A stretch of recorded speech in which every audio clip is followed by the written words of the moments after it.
बेहाल है UP board, सन की हैं वे शिक्षक जो पढ़ाने से नहीं आते बाज। अगस्त का दूसरा पखवाड़ा चल रहा है। जुलाई से कॉलेज खुल गए हैं, जिसमें शिक्षकों की उपस्थिति अनिवार्य कर दी गई है। 16 अगस्त 2021 से कक्षा 9 से लेकर के 12 तक के विद्यार्थियों को कॉलेज बुलाया जा रहा है।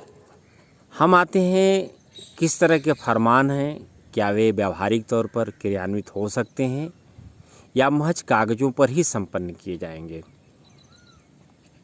8:30 बजे से लेकर के 12 बजे तक, फिर 12:30 बजे से लेकर 4:30 बजे तक, 2 पालियों में, और उन्हीं कक्षाओं के विद्यार्थियों को 50-50% बुलाना है। पूरे यूपी में प्रवेश की स्थिति किसी से छिपी नहीं है। बहुत ही कम संख्या में नए प्रवेश हुए हैं।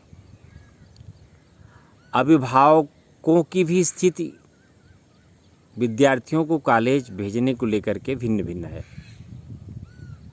ऊपर से यह तुगलकी फरमान कि 50-50% 2 पालियों में विद्यार्थियों को पढ़ाया जाना है।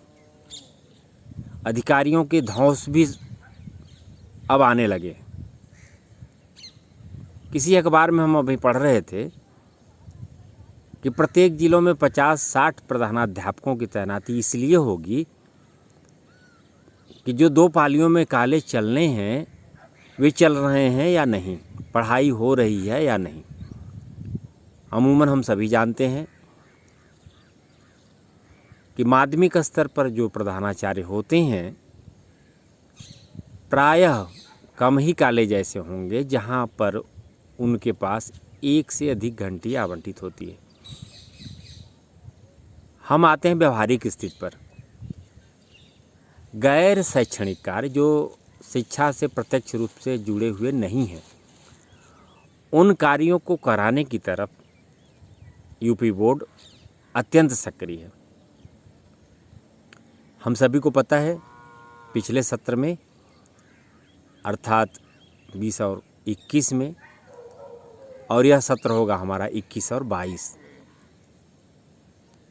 कोरोना के चलते पाठ्यक्रम में 30% की कमी कर दी गई थी। इस साल पाठ्यक्रम का ही अता पता नहीं है। पढ़ाने वाले शिक्षक माध्यमिक शिक्षा परिषद की वेबसाइट पर नियमित खोज रहे हैं कि पाठ्यक्रम कहाँ पर उपलब्ध है। नई शिक्षा नीति की घोषणा की गई थी, नए पाठ्यक्रम समाहित किए गए थे, कुछ नए ट्रेडों को भी शामिल किया गया था, पर उसके संदर्भ में कहीं स्पष्ट तौर पर कोई उल्लेख नहीं मिल रहा है। विद्यार्थी, अभिभावक शिक्षकों के ऊपर अब भी काफ़ी स्तर तक आश्रित हैं और शिक्षक माध्यमिक शिक्षा परिषद के वेबसाइटों पर जाकर के लगातार पाठ्यक्रम खोज रहे हैं। अत्यंत दुर्भाग्यपूर्ण स्थिति है कि अगस्त के दूसरे पखवाड़े तक पाठ्यक्रम का कहीं अता पता नहीं है। कितना पढ़ाया जाना है भी, यह भी अता पता नहीं है। पता क्या है कि 16 अगस्त से 2 पाली में कॉलेज चलाए जाएंगे। जहां एक पाली में कॉलेज चलाए जाते थे वहां की शिक्षा व्यवस्था किसी छिपी नहीं है। कितनी पढ़ाई होती थी यह भी किसी छिपी नहीं है। ऐसा महसूस होता है कि जानबूझ करके ऐसे फरमान जारी किए जाते हैं जिससे जो पढ़ाने वाले शिक्षक हैं वे भी प्रभावित हो जाएं,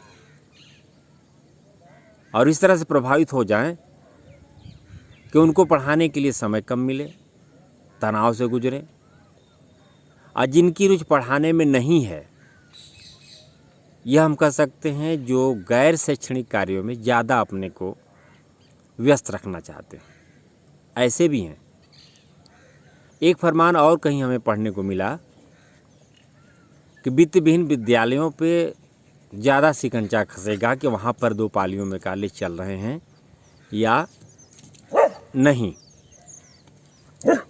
इन स्थितियों में अत्यंत दुर्भाग्यपूर्ण स्थिति है। पिछली हुकूमत में वित्त विहीन शिक्षकों को 1000 रुपये प्रतिमाह मानदेय भी दिया गया था, जो वर्तमान की सरकार ने उसको बंद कर दिया। और किसी भी व्यवस्था को जब ये बंद करते हैं तो उसके क्रम में कुछ ऐसा प्रचार करते हैं कि जैसे वह संस्थान या वे लोग अपना काम नहीं कर रहे हैं। यहाँ पर आम जनता को हम अवगत करा दें कि उत्तर प्रदेश में माध्यमिक स्तर पर वित्त विहीन विद्यालयों की संख्या 50% है और उन 50% विद्यालयों में लगभग 3 लाख ऐसे शिक्षक हैं जिनके रोजी रोटी का कोई ठिकाना नहीं है। पिछली हुकूमत ने 1000 दिया भी तो उसे वर्तमान सरकार के जनप्रतिनिधियों ने चुनाव के दौरान, पिछले चुनाव के दौरान यह कहा था कि यह तो सरकार शिक्षकों को भीख दे रही, हम सम्मानजनक धनराशि शिक्षकों को उपलब्ध कराएंगे। उसका भी कहीं कोई अता पता नहीं। और हम यह भी कह दें कि इस हुकूमत में कुछ ऐसे कार्य हैं जिसकी वजह से 2022 में आने की भी संभावना है, क्योंकि विपक्ष अत्यंत कमज़ोर है, दिशाहीन है, कोई स्पष्ट नीति नहीं है, कोई उनका स्पष्ट लीडर नहीं है। पर नई शिक्षा नीति की बार बार घोषणा और उसकी उपयोगिता की चर्चा करने के बाद भी शिक्षा व्यवस्था के क्रम में यूपी बोर्ड द्वारा स्पष्ट निर्देश आदेश जारी नहीं होने से पूरी व्यवस्था लड़खड़ा सी गई है। हाँ, शिक्षक सनकी जरूर हैं, जो बिना पढ़ाए मानेंगे नहीं। वे मौका खोजते रहते हैं, जैसे ही मौका मिलेगा, चाहे ऑनलाइन हो ऑफलाइन हो, जहाँ भी हो, पढ़ाएंगे। मोबाइल पर टेलीफोन पर बातचीत करने के बाद भी बहुत सी शंकाओं को वे दूर करते रहते हैं, क्योंकि उन्हें लगता है कि हमारा जो गुरुतर दायित्व है इसको हम पूरा करेंगे। 50% वित्त विहीन विद्यालयों के करीब 3 लाख शिक्षकों की पूरी तौर पर इस हुकूमत ने अनदेखी की है। अब बात आती है कि प्रत्येक जिलों में 50-60 प्रधानाध्यापक इसलिए तैनात किए जाएंगे कि वित्त विहीन विद्यालयों में 2 पाली में पढ़ाई ठीक से हो रही है या नहीं, इसका जांच पड़ताल करेंगे। कम से कम उन प्रधानाचार्यों को आप पढ़ाने देते, कुछ तो पढ़ाते अपने कॉलेजों में रह करके। जांच के नाम पर केवल खाना पूर्ति होगी, कहीं कुछ होना जाना नहीं है। जो शिक्षा व्यवस्था थोड़ी बहुत धीमी गति से आगे बढ़ने की कोशिश कर रही थी, उसको भी पंचर करने का पूरा प्रयास किया जाएगा। इन स्थितियों में आम नागरिकों को जागरूक रहने की ज़रूरत है।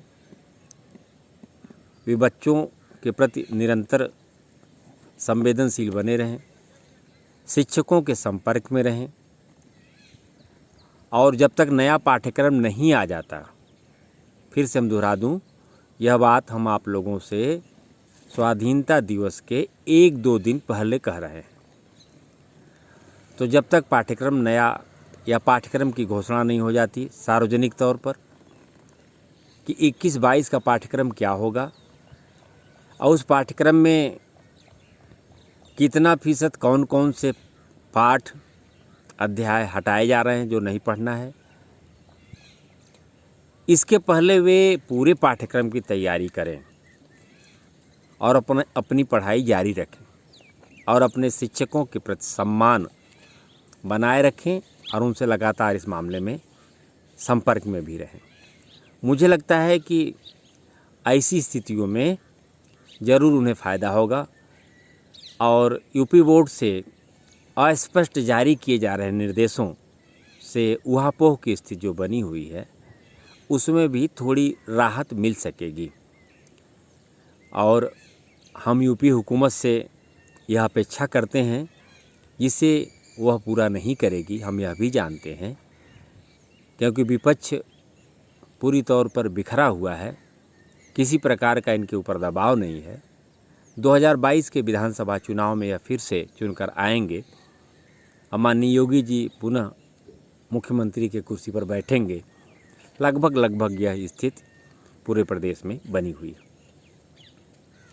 हाँ, शिक्षकों को अपने कर्तव्यों का ध्यान रखना है कि जो भी उनके पास संसाधन हैं उन्हीं संसाधनों से लगातार विद्यार्थियों में शिक्षा के प्रति गुणात्मक सुधार में लगे रहें, जिससे उनका जो कार्य है, प्रश्न उठेगा कि जब उन्हें कुछ मिल नहीं रहा है, सरकार की तरफ कुछ नहीं मिल रहा है और कोरोना के नाम पर विद्यालय से जुड़े हुए जो लोग हैं, जो प्रमुख हैं, वे भी धन के बंदर बाट में लगे हुए हैं। कई महीनों से वित्तविहीन शिक्षकों को एक पैसा मिला भी नहीं है। इसके बावजूद हम शिक्षकों से यह अपेक्षा करेंगे कि यथासंभव जितना हो सके वे विद्यार्थियों के हित में अपना कदम बढ़ाते रहेंगे, उनका मार्गदर्शन देते रहेंगे और उनकी यही पहचान भी है और यूपी बोर्ड की भी पहचान वित्तविहीन शिक्षकों से ही है। जब उनकी संख्या लगभग 3 लाख है और माध्यमिक स्तर के जो विद्यालय हैं उनमें उनकी भागीदारी 85% है, तो हम आप या कोई भी इस बात को बखूबी समझ सकता है कि वित्तविहीन शिक्षकों की भूमिका कितनी महत्वपूर्ण है। मुझे लगता है कि इन बातों से हो सकता है कि यूपी बोर्ड के जो जिम्मेदार लोग हैं वे जगें, उनकी नींद टूटे और पाठ्यक्रम की घोषणा हो और उस पाठ्यक्रम में कितना फीसद या कितना अध्याय छोड़ना है जो नहीं पढ़ाया जाना है कोरोना की वजह से, इसकी भी घोषणा हो जाए और यह जो 2 पालियों में कॉलेजों को चलाए जाने का तुगल की फरमान है, इसमें भी व्यवहारिक पक्ष का ध्यान में रखते हुए कोई दिशा निर्देश या कोई निर्णय लिया जा सकेगा। जय हिंद, जय भारत।